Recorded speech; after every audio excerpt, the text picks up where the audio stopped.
Well, I was just doing some work in the radio room here, just hooking up some more wires down in the to the power supplies down here. And I was just thinking, I don't know if I've ever really showed this on video or not, but anyway, I just thought I'd do a somewhat quick video of how I kind of have those things set up.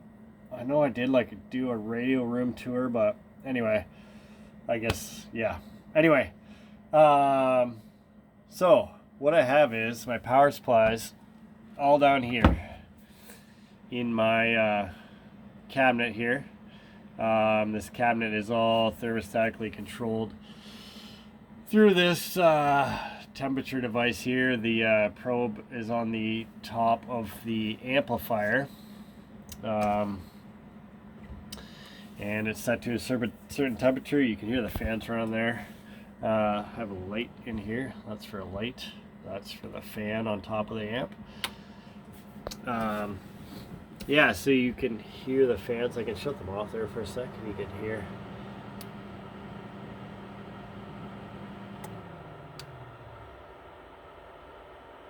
Yeah, so you could probably hear that. I don't know.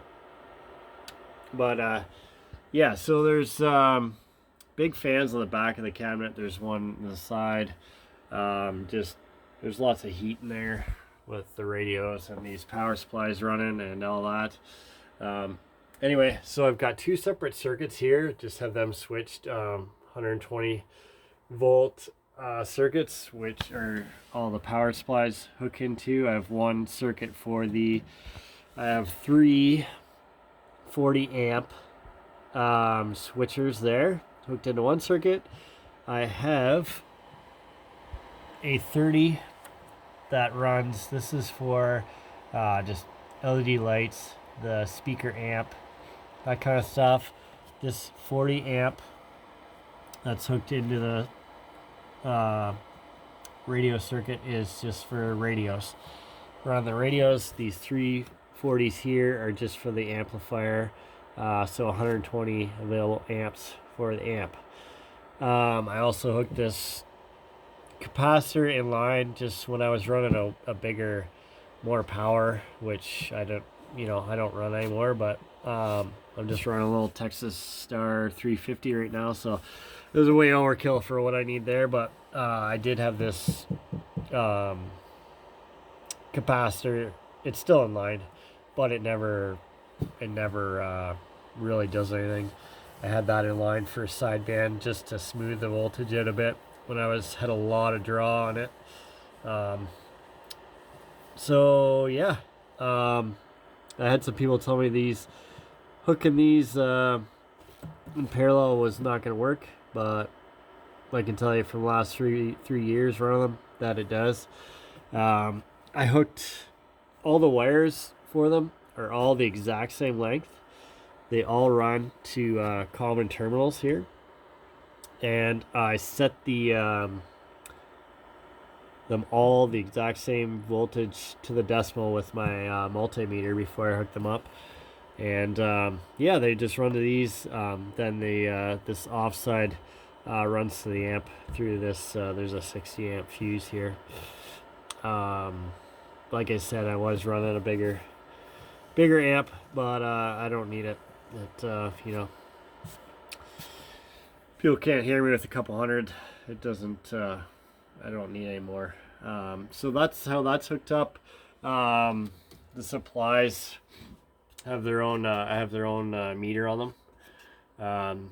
So that 14.2, it's I don't know 14.2.1. I think it's actually right at 14.2 with my multimeter, but this is a Chinese meter, so take it for what you will. That just shows your amp draw and your voltage, basically.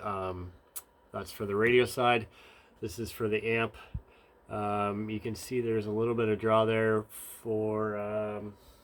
I have just one radio on now, I think. Hold on. I'm not too sure. Oh, the light as well, probably.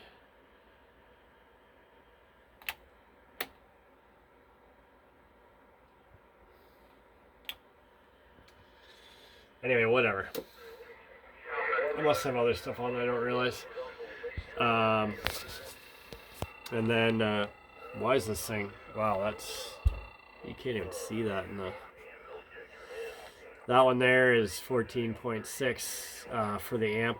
0.6 is for probably for that fan.